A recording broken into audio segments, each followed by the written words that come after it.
Bonjour à tous ceux qui écoutent cette histoire. N'hésitez pas à écrire dans les commentaires d'où vous la regardez et dans quelle mesure ces histoires effrayantes, tirées de la vie quotidienne, vous touchent. Je vous souhaite une écoute paisible, mais attentive. Il sentit l'odeur de brûlé dans l'entrée avant même que la porte de l'ascenseur ne s'ouvre. Le plastique du panneau était légèrement fondu. Une suie sombre recouvrait les boutons et une feuille de papier fraîchement affichée était collée au-dessus du panneau indiquant les règles, maintenue par un morceau de scotch. L'ascenseur a sursauté, la lampe a clignoté et il est descendu par à-coups, comme si quelqu'un d'invisible tirait sur le câble. Il a machinalement pensé au câblage, au vieux disjoncteur, à la facilité avec laquelle tout cela pouvait prendre feu la nuit, quand personne ne voyait rien. Et en même temps, il se souvint que dans la maison de campagne qu'ils avaient louée pour tout l'été, il y avait un vieux grenier en bois, un vieux disjoncteur et une ampoule tout aussi capricieuse dans le couloir, comme sur la photo de l'annonce. Il rentrait après son travail de nuit et comptait l'argent dans sa tête. Son salaire suffisait à peine à payer les factures, la nourriture, les crédits et les cours de sa fille aînée. Et son plus jeune fils voulait au moins une maison de campagne normale pour ne pas passer tout l'été entre la cour et l'écran. Le travail de nuit semblait temporaire, mais il s'est prolongé et les vacances ont été reportées. Lorsqu'on lui a proposé une maison de campagne bon marché, facilement accessible et avec 2 chambres, il a décidé que c'était une chance.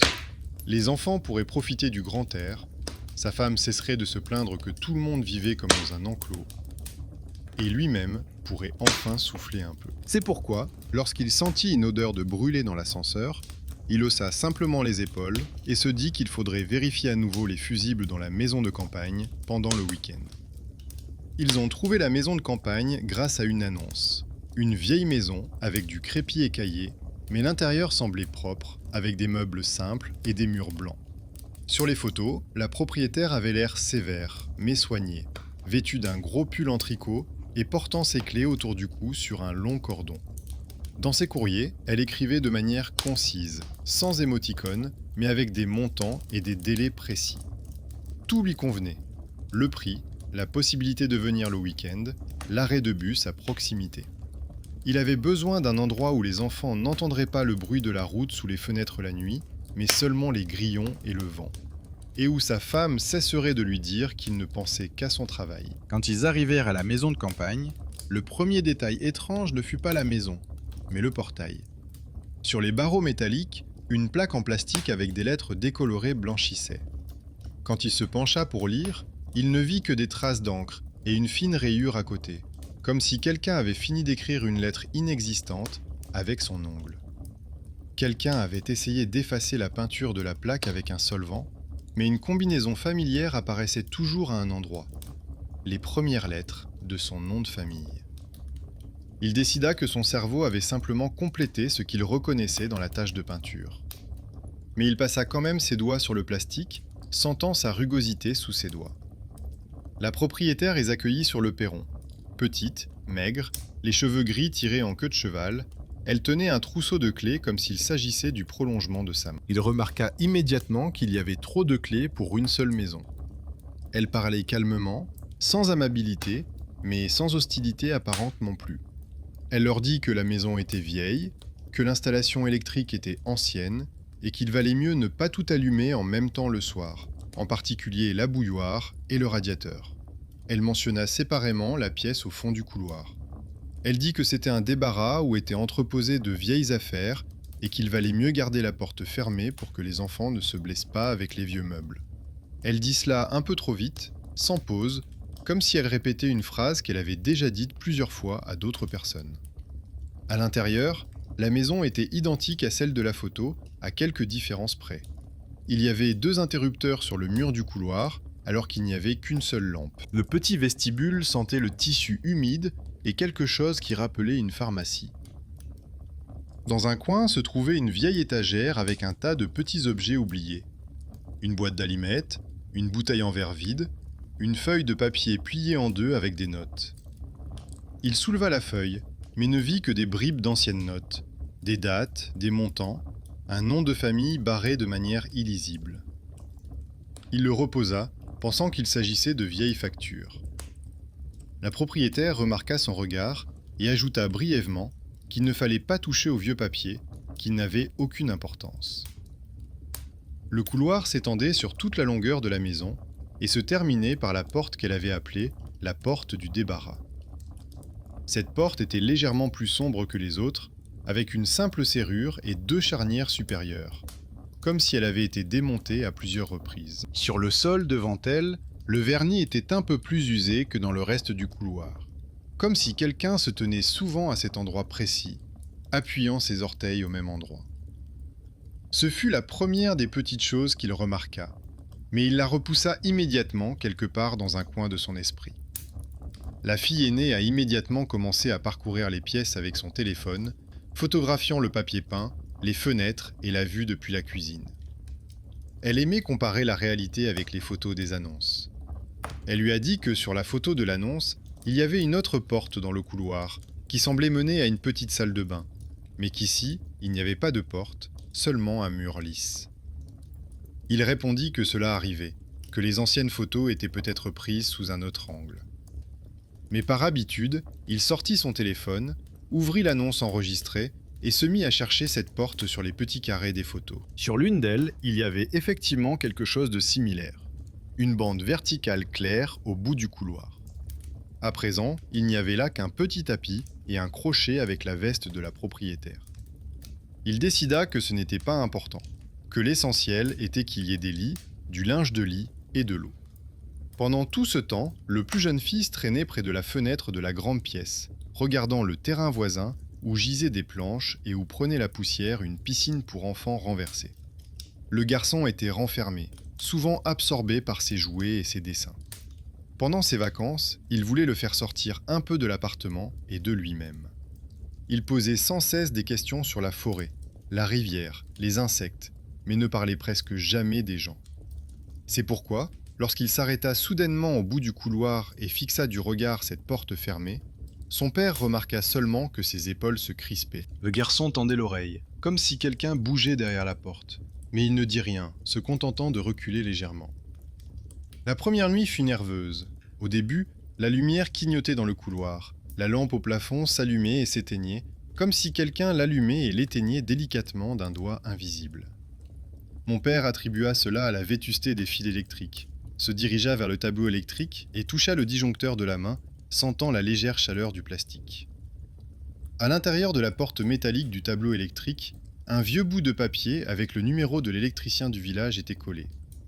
L'écriture était soignée, légèrement inclinée, semblable à celle qu'il avait vue sur la feuille froissée dans l'entrée. C'était le deuxième détail qu'il avait remarqué et ignoré. Mais il avait tout de même photographié le numéro, au cas où quelque chose se produirait pendant la nuit. Sa femme n'aimait presque rien dans cette maison. L'air trop humide, les vieux meubles, les tuyaux rouillés, le bruit du plancher à chaque porte. Elle considérait que louer une telle maison de campagne était humiliant, que les gens normaux économisaient non pas sur des vacances normales, mais sur des achats superflus. Elle râlait qu'il avait encore fait comme il voulait, sans la consulter, et qu'il avait amené tout le monde chez une vieille femme incompréhensible avec un tas de clés inutiles. Elle était agacée que la propriétaire semble s'intéresser davantage aux enfants qu'aux adultes, fixant son regard sur son fils cadet, comme si elle essayait de se rappeler à qui il ressemblait. Avant de se coucher, il fit une dernière fois le tour de la maison, comme il avait l'habitude de le faire dans son appartement. Il vérifia les fenêtres, l'interrupteur de la salle de bain, le gaz de la cuisinière. Il s'attarda un instant dans le couloir et regarda la porte au fond. Il avait déjà à la main un trousseau de clés, lourd, avec des dents de différentes tailles et formes. L'une des clés s'accrocha légèrement au tissu de son pantalon lorsqu'il passa devant la porte du débarras. Il eut l'impression que quelque chose s'accrochait à lui de l'intérieur. Il se dit à nouveau que c'était nerveux, que tout allait bien, et retourna dans la chambre où les enfants s'étaient déjà endormis. Il rêva de cette même porte. Dans son rêve, elle n'était ouverte que de quelques centimètres, et une lumière tamisée filtrait par l'interstice, comme dans les cages d'escalier lorsque la lampe a été remplacée, mais que le cache n'a pas été vissé jusqu'au bout. Dans l'embrasure se tenait une grande silhouette sombre sans visage, mais avec des mains très distinctes. Les mains étaient dans un pull de travail, le même que celui qu'il portait lui-même pendant ses gardes de nuit. La silhouette restait immobile, mais derrière elle, il aperçut une petite ombre qui semblait être celle de son fils. À son réveil, il mit quelques secondes à comprendre d'où venait le bruit. Le sol du couloir craquait doucement, comme si quelqu'un marchait très prudemment, en essayant de ne pas marcher sur certaines planches. Le matin, il attribua ce rêve à la fatigue. Il demanda à son fils cadet s'il avait bien dormi, s'il avait fait des cauchemars. Celui-ci haussa les épaules et répondit que tout était normal dans la chambre, mais qu'il avait entendu des voix discrètes dans le couloir.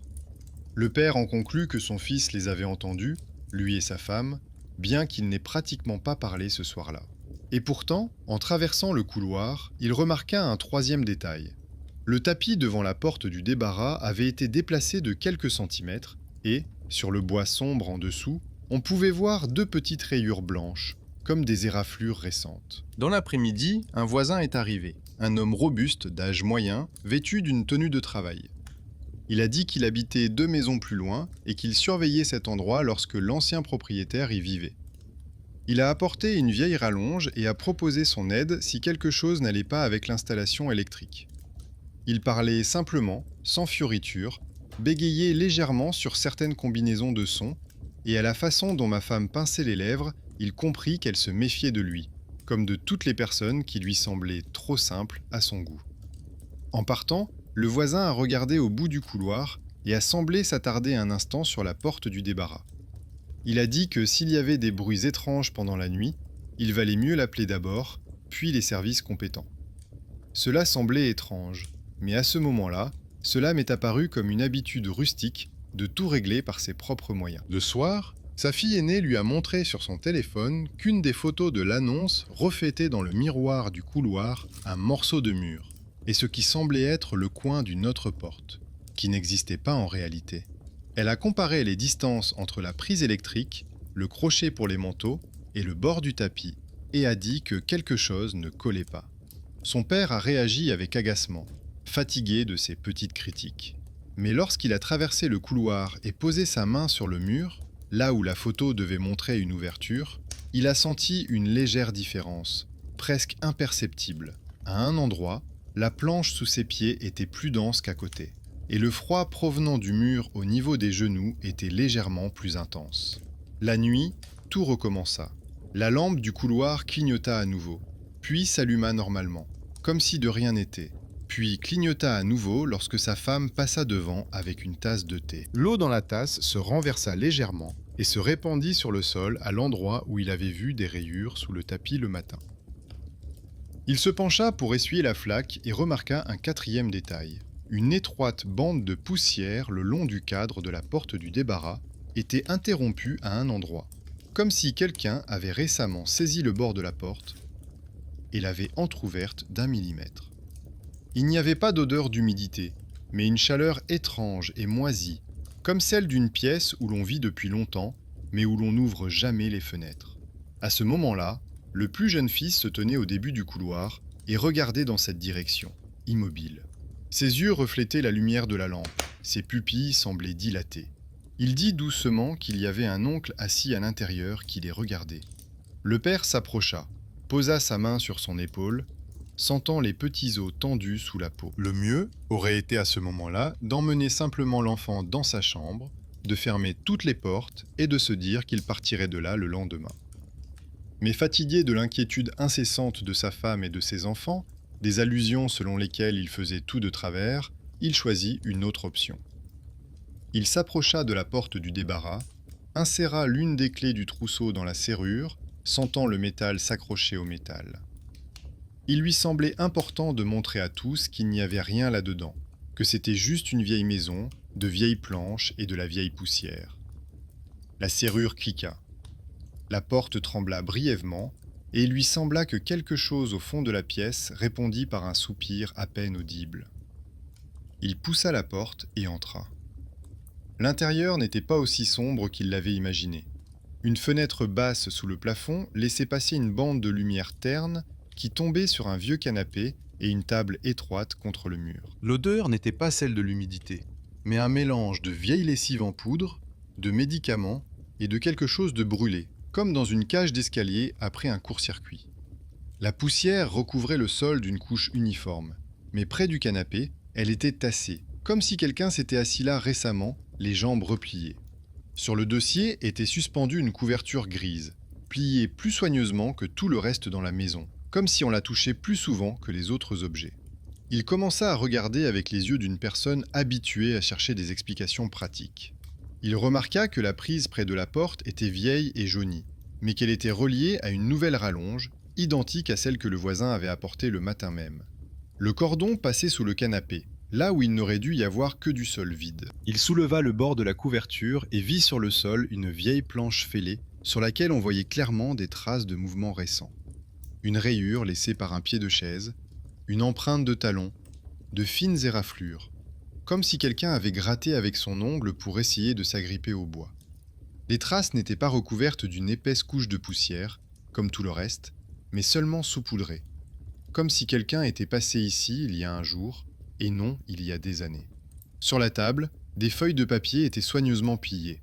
Il s'attendait à voir de vieux journaux, mais il s'agissait en fait de pages arrachées d'un cahier. Sur les 2 premières, il n'y avait que des chiffres et des noms barrés, comme dans un brouillon de reçu. Sur la 3e feuille, il y avait une liste de noms, parmi lesquels son regard s'arrêta immédiatement sur un nom écrit un peu différemment, avec plus d'assurance. C'était le nom de son fils, avec le même patronyme rare, bien que le trait de la lettre au milieu fût légèrement plus allongé. En face du nom figurait une date qu'il lut par inertie et dont il comprit seulement ensuite qu'elle n'existait pas encore. Le mois et le jour correspondaient à la fin de l'été, alors que l'été ne faisait que commencer. Il sentit le papier se crisper dans sa paume, comme si ses doigts s'étaient amincis avec lui. Il étala les feuilles sur la table, essayant de trouver une explication raisonnable. Il décida que c'était une coïncidence, que l'écriture ressemblait à la sienne et que le nom était un hasard, car il y avait plusieurs enfants portant ce nom. Il remarqua alors un 5e détail. Au dos d'une des feuilles, il y avait un petit schéma dessiné au stylo à billes. Un rectangle représentant un couloir, une pièce, des croix dans les coins. Sur la porte du fond, 2 lignes parallèles courtes, comme un signe ou un symbole conventionnel. Il avait vu exactement les mêmes 2 lignes le matin même sur le sol, sous le tapis, mais sous forme de rayures. Les feuilles avaient la même odeur de pharmacie que la maison, mêlée à celle du tabac bon marché. Et il se souvint soudain, il y a longtemps, dans son enfance, debout sur un porche similaire dans une maison de campagne, écoutant les adultes parler de celui qui était mort dans cette pièce, et du fait que les enfants n'y seraient plus admis. Il sortit dans le couloir, fermant la porte sans la verrouiller, car la clé était coincée dans la serrure et il ne voulait pas faire de scandale avec la propriétaire à cause d'une serrure cassée. Le fils cadet se tenait presque au même endroit qu'auparavant, mais il tenait maintenant une petite machine dans ses mains, la serrant si fort que ses jointures blanchissaient. Le garçon dit que l'oncle à l'intérieur avait arrêté de regarder et semblait maintenant attendre que quelqu'un revienne. Le père se contenta de hocher la tête et répondit qu'il s'agissait d'un entrepôt et qu'il n'y avait rien d'intéressant à voir. Mais dans son esprit, il était déjà en train de faire le lien entre les éraflures sur le sol, le numéro de l'électricien sur le tableau électrique, le nom qui correspondait sur la feuille, la lampe qui clignotait et l'odeur de brûlé dans l'ascenseur en ville. Il n'avait pas encore identifié le 5e ou 6e signe, mais il le sentait physiquement, comme une boule dans la gorge. Dans la journée, il décida de vaquer à ses occupations habituelles pour dissiper la tension. Il se rendit au magasin le plus proche pour acheter des provisions et une ampoule afin de remplacer celle qui clignotait. Il acheta également une rallonge, bien qu'il en eût déjà une à la maison. Il conserva le ticket de caisse, le glissant machinalement dans le même portefeuille où se trouvaient les factures d'électricité de la ville. Il lui semblait important de garder au moins le contrôle des chiffres, les montants, les dates, les heures. Des bribes de conversation passées avec sa mère lui revenaient quand même à l'esprit. Elle lui avait dit il y a longtemps que dans leur famille, tout le monde aimait noter, enregistrer, compter, sinon tout s'écroulait. À l'époque, il avait ri, mais maintenant, il se souvenait comment elle avait rayé des noms dans un vieux carnet après les funérailles de quelqu'un. De retour, il découvrit un autre détail. Dans le couloir, des crochets pour les vêtements étaient accrochés au mur, et sur l'un d'eux pendait une vieille veste pour homme qu'il n'avait certainement pas vue le matin même. La veste était sombre, avec des poignets usés, et sentait le tabac et le même mélange pharmaceutique. Dans la poche, il sentit une feuille de papier pliée en 4. Mais il ne la déplia pas tout de suite. Il y avait des enfants dans le couloir. Sa femme allait et venait, déplaçant ses sacs avec agacement. Il remarqua seulement que le crochet, sous le poids de la veste, avait légèrement tiré sur le bois, laissant apparaître 2 rainures à peine visibles. Comme si un objet lourd avait déjà été suspendu à cet endroit à plusieurs reprises. Le soir venu, la tension était revenue en force. Le plus jeune fils évitait le fond du couloir, contournant la porte du débarras par un large arc. La fille aînée recommença à comparer les photos sur son téléphone avec la réalité, et montra que sur l'une des photos, le couloir semblait plus long qu'il ne l'était en réalité, et que la porte qu'ils appelaient la porte du débarras était légèrement inclinée. Elle a dit que c'était probablement une distorsion de l'objectif. Mais il a entendu dans sa voix une inquiétude familière, celle qu'il avait toujours essayé d'étouffer par des blagues et des explications rationnelles. Mais cette fois, les blagues ne marchaient plus. Pendant la nuit, il se réveilla à nouveau au son d'un léger grincement du plancher. Cette fois, le bruit ne venait pas du couloir, mais semblait provenir de l'intérieur de la chambre où dormaient les enfants. Il se leva et marcha pieds nus sur les planches froides, en essayant de ne pas faire de bruit. Tout était calme dans la chambre des enfants. Sa fille aînée dormait, son téléphone posé à côté d'elle sur l'oreiller, et son fils cadet n'était pas dans son lit. La couverture était rabattue, l'oreiller avait glissé sur le bord du lit. Sa première pensée fut que le garçon était allé aux toilettes ou dans la cuisine pour boire de l'eau. Mais la cuisine était vide, les tasses étaient à leur place, le robinet ne coulait pas. Il comprit alors d'où venait réellement le bruit. Du couloir, de l'autre côté, là où commençait cette porte. Le grincement se répéta, puis il y eut un bref cliquetis, comme celui du métal contre le métal lorsqu'on tourne une clé. Il vit que la porte du débarras était entr'ouverte, comme dans son rêve nocturne. La lumière du couloir était éteinte, mais une lueur grise et terne, différente de celle des lampes de leur maison, filtrait par l'interstice.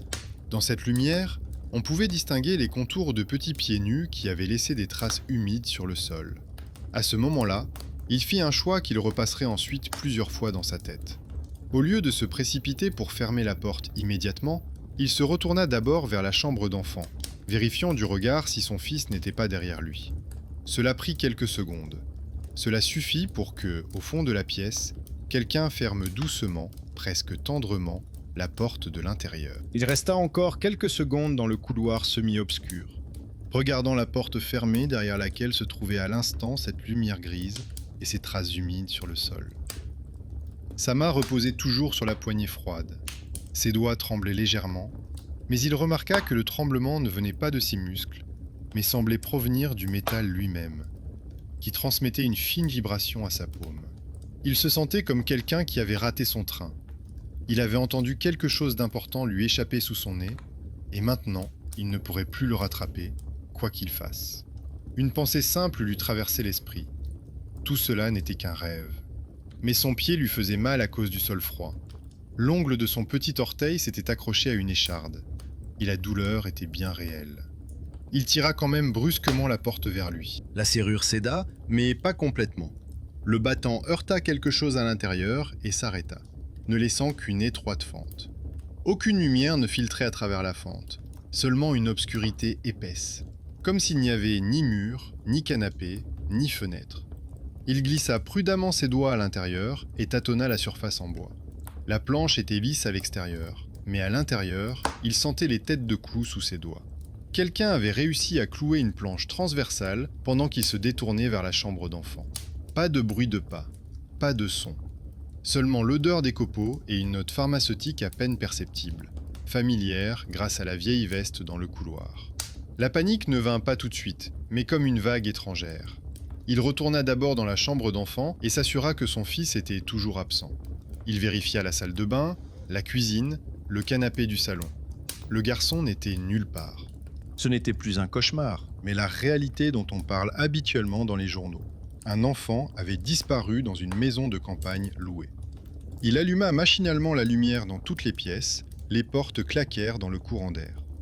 La maison ressemblait à un hôpital la nuit, où seules les lampes de service sont allumées et où quelqu'un tousse doucement derrière le mur. Sa femme est sortie dans le couloir, endormie, agacée, et l'expression d'irritation sur son visage s'est lentement transformée en quelque chose d'autre lorsqu'elle a vu la porte entr'ouverte et le lit d'enfant vide. Ensuite, tout s'est déroulé selon le schéma habituel, auquel il était préparé en tant qu'adulte.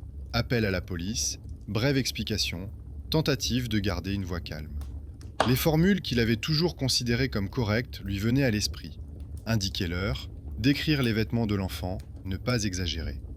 Il a dit que l'enfant avait pu sortir dans la rue, que la maison était vieille, que la porte s'était peut-être ouverte toute seule.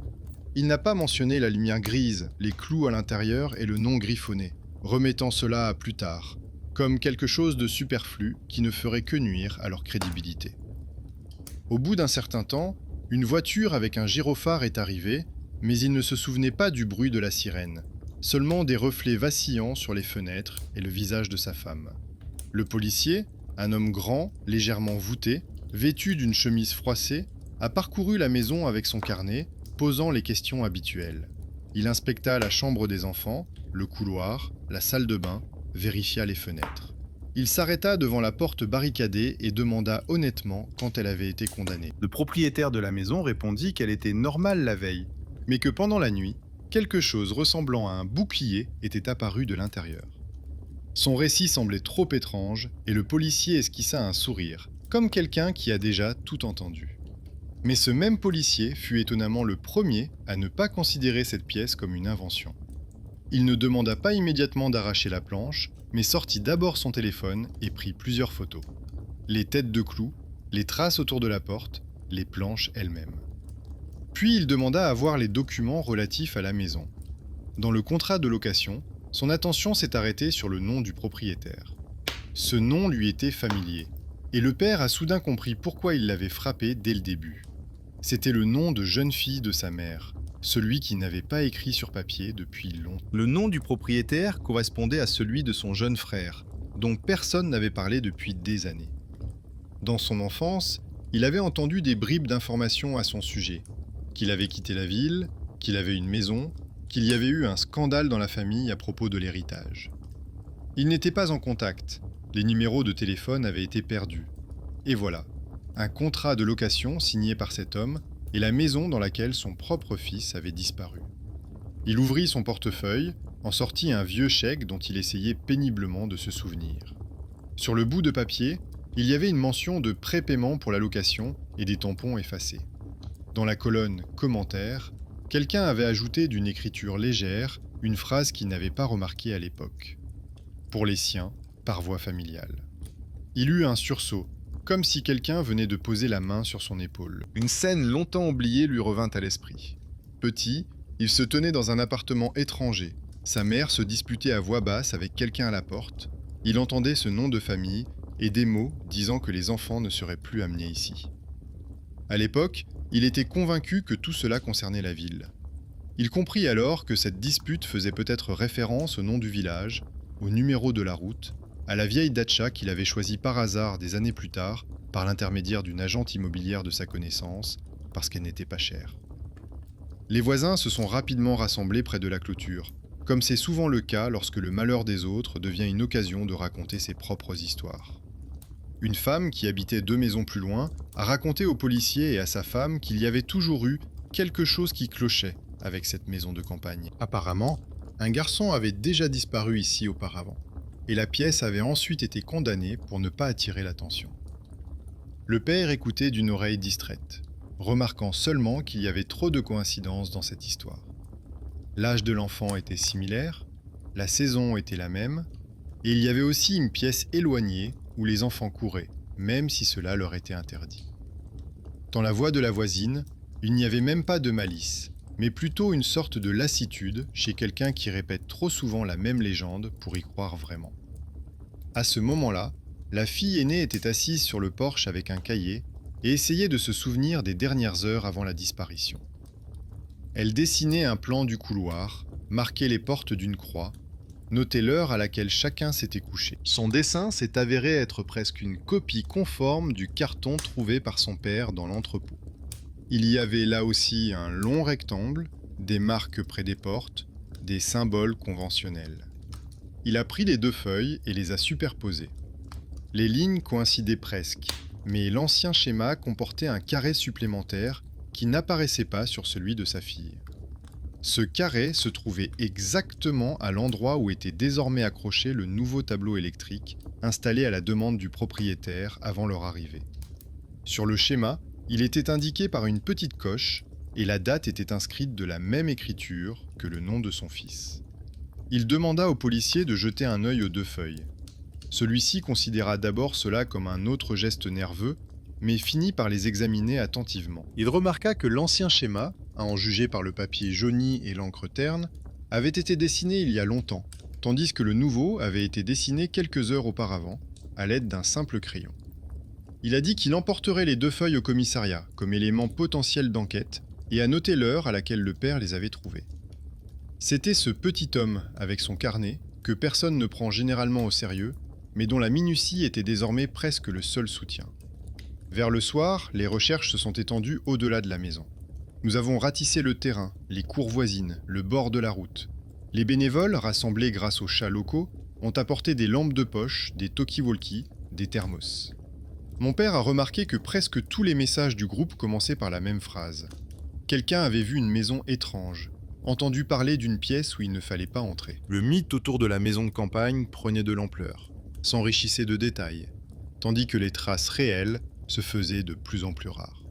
Toutes ces rumeurs populaires ne faisaient que renforcer le sentiment qu'ils étaient déjà en train de perdre, car le garçon réel était de plus en plus remplacé par des récits et des légendes.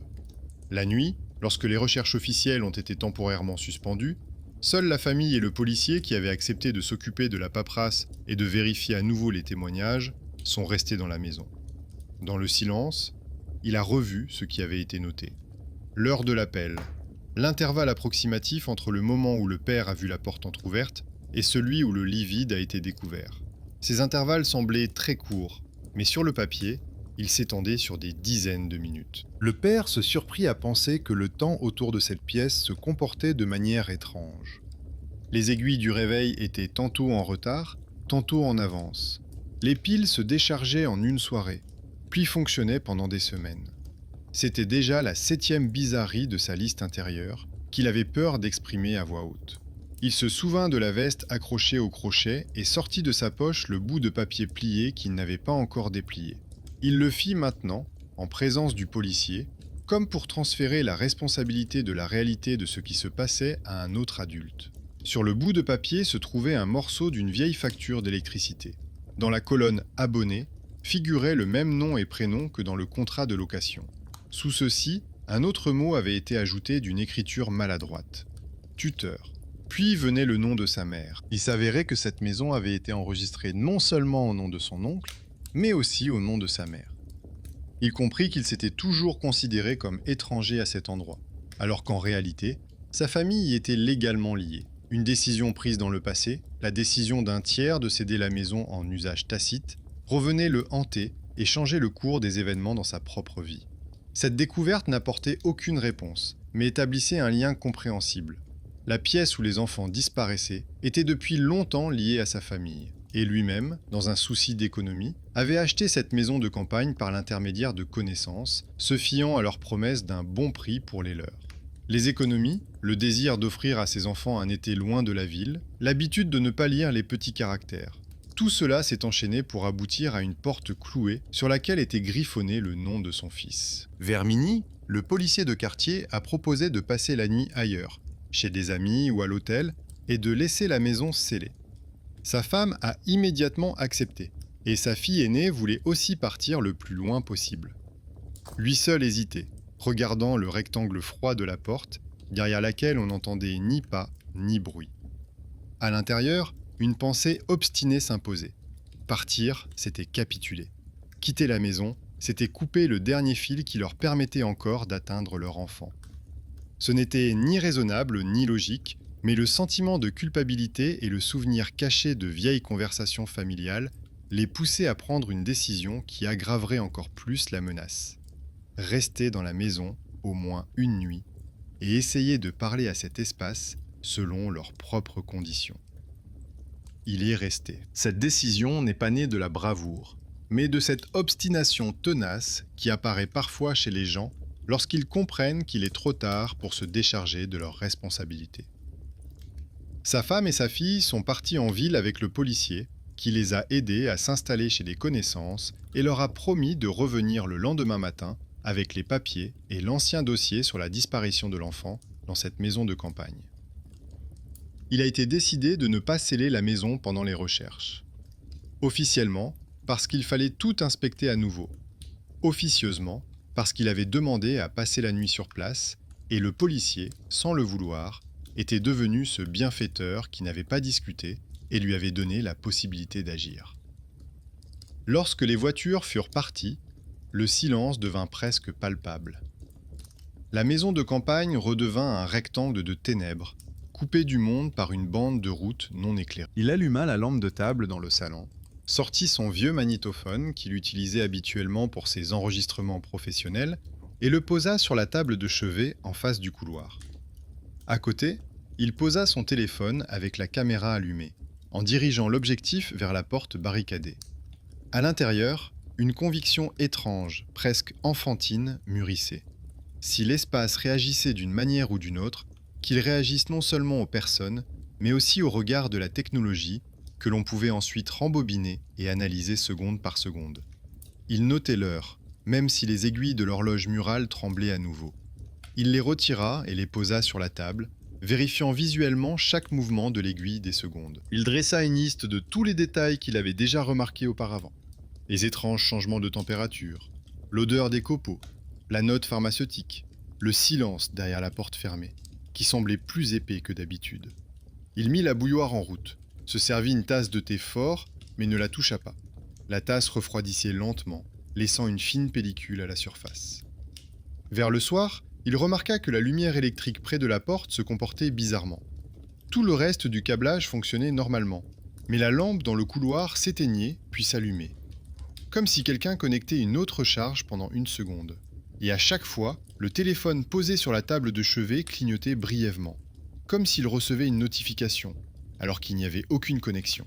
Il avait spécialement réglé l'appareil pour qu'il ne puisse être utilisé que comme appareil photo. C'était encore un petit détail récurrent qui avait cessé d'être une coïncidence.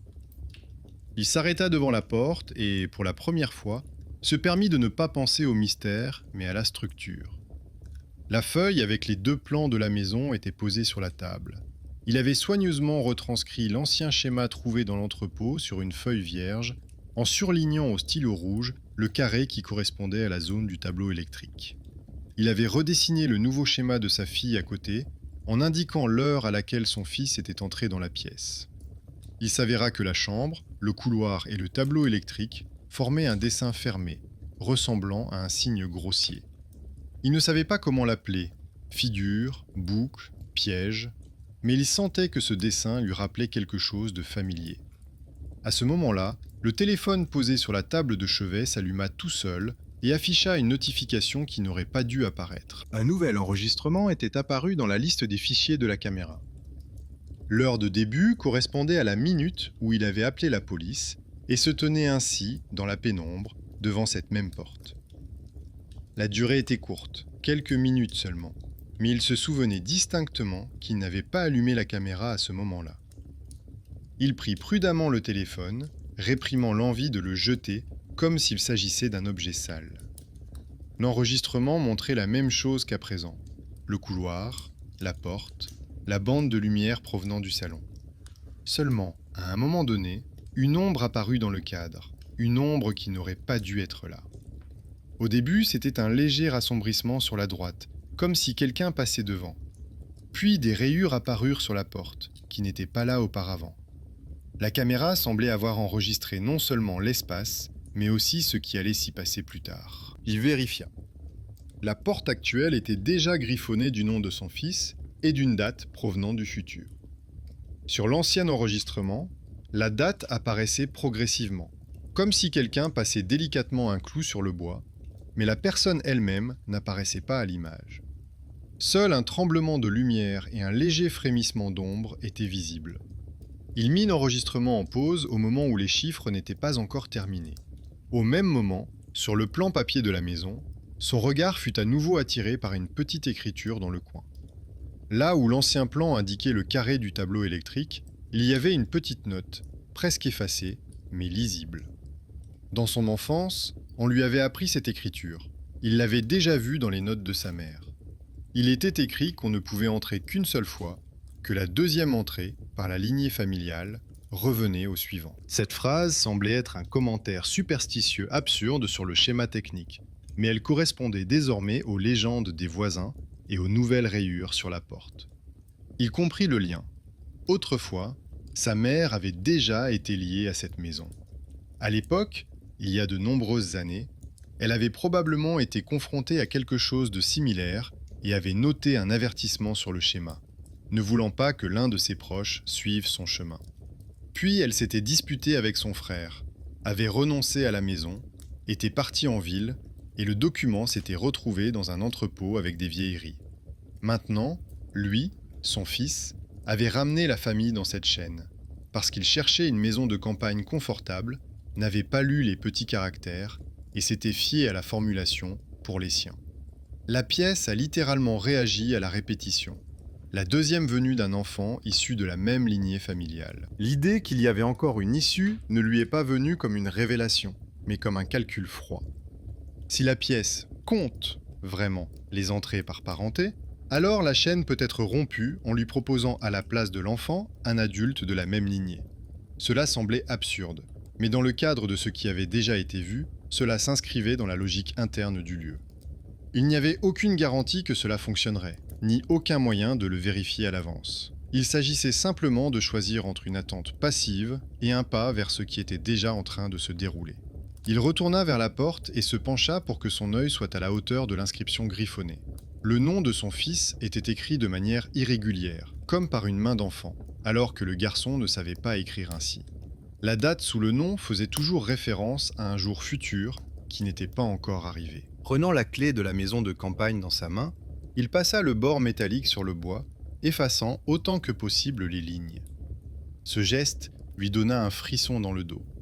Mais il n'y avait plus de panique, seulement la claire conscience qu'il ne pouvait rien trouver de plus sensé. Au lieu du nom de son fils, il écrivit soigneusement le sien. Il écrivit lentement, afin que chaque trait soit net, comme une signature sur un document. En dessous, il changea la date pour celle d'aujourd'hui, cette nuit même où il se tenait dans le couloir, sentant le temps autour de la pièce se comporter comme s'il était arraché du réseau commun. Lorsqu'il posa le dernier trait, la lampe dans le couloir clignota brièvement, puis s'alluma régulièrement, sans à-coups. Dans la pièce voisine, il y eut un léger clic, comme celui d'un interrupteur, bien qu'il n'y ait rien touché. Sur le téléphone, qui était resté tout ce temps sur la table de chevet, l'icône de l'étrange enregistrement disparut, comme si elle n'avait jamais existé. Il sentit que la peur qui le rongeait de l'intérieur avait soudainement fait place à un autre poids, calme, presque physique, comme celui d'une couverture épaisse. Ce n'était pas un soulagement, mais plutôt une clarté.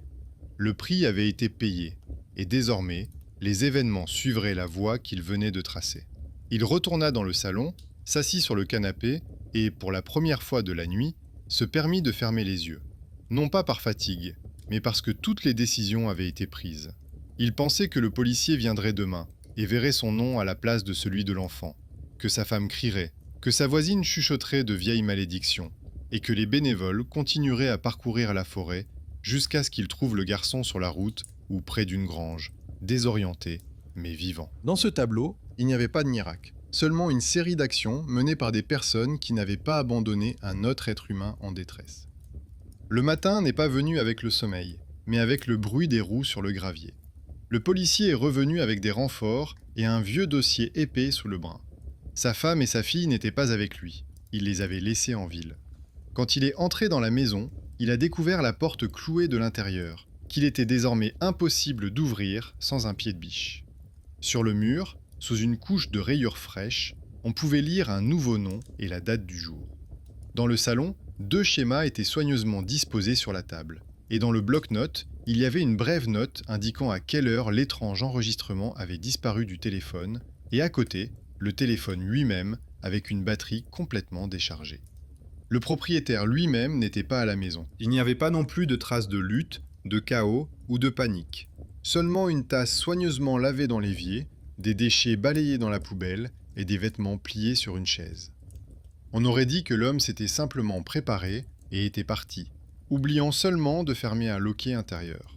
Le policier de quartier, habitué aux querelles familiales et aux vols domestiques habituels, se tenait au milieu de ce vide théâtral et, pour la première fois de sa carrière, ne trouvait aucune explication rationnelle qu'il puisse consigner dans son rapport sans hésitation. Un peu plus tard, déjà au poste, il a tout de même enregistré l'affaire conformément aux règles. La disparition d'un homme adulte, liée à la disparition récente d'un enfant dans la même maison, les anciennes archives, les étranges coïncidences avec les noms de famille. Mais dans le dossier personnel qu'il tenait pour lui-même, il a conservé des copies des deux schémas.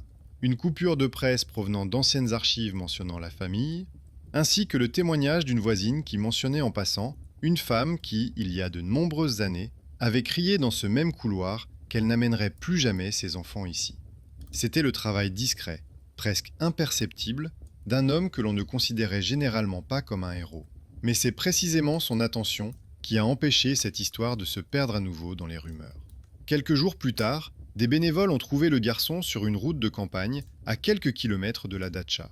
Il était assis sur le bord de la route et regardait des cailloux, comme s'il venait de sortir dans la cour pour jouer.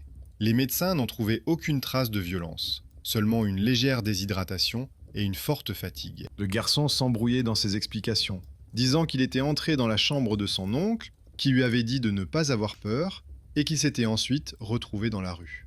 Son père n'apparaissait plus dans ses explications, comme si, dans la chaîne des événements dont l'enfant se souvenait, quelqu'un d'autre avait pris sa place. La maison de campagne a rapidement été mise en vente, mais les documents sont restés en suspens. Les papiers revenaient avec des annotations, indiquant que le terrain était litigieux, que sa destination était incompréhensible, que les anciens contrats devaient être révisés. Des annonces pour louer la maison apparaissaient sur le tableau d'affichage du magasin local, mais à chaque fois, quelqu'un arrachait la feuille le jour même. Les voisins continuaient à raconter à leurs connaissances que des gens avaient disparu là-bas autrefois et que la maison était désormais vide. La légende s'enrichissait de nouveaux détails, mais elle ne mentionnait plus les noms d'enfants ni les dates. Seulement des histoires floues sur une pièce dans laquelle il était impossible d'entrer une deuxième fois. Pour la famille, tout s'est terminé non pas par une réconciliation, mais par le silence. La femme refusait même d'entendre le nom du village, la fille aînée cachait ses plans dans une boîte et avait cessé de dessiner des plans des pièces. Le garçon a eu peur des portes fermées pendant un certain temps, mais peu à peu, sa peur s'est estompée. Le policier passait parfois devant la maison de campagne et regardait la fenêtre sombre de cette pièce, essayant de comprendre s'il valait mieux y retourner avec un pied de biche et des spécialistes, ou s'il valait mieux laisser les choses telles quelles. À chaque fois, il repartait sans avoir pris de décision. Dans cette histoire, la justice ne ressemblait pas à la victoire du bien sur le mal, mais plutôt à un rééquilibrage silencieux d'une ligne faussée. La maison avait reçu celui qu'elle attendait, selon son étrange calcul, l'enfant était revenu, la chaîne des erreurs familiales s'était interrompue avec une seule personne qui avait décidé qu'elle ne pouvait plus repousser son choix. Il n'y a pas eu d'intervention miraculeuse, seulement des documents, des schémas oubliés, des notes soignées et une décision prise dans le couloir devant une porte fermée. Le monde a fait le reste. Les gens ont continué à vivre, à raconter des histoires sur la maison effrayante, à la contourner et à accrocher de nouvelles annonces sur le tableau, sans savoir qu'au fond du jeu tableau, personne n'attendait plus personne.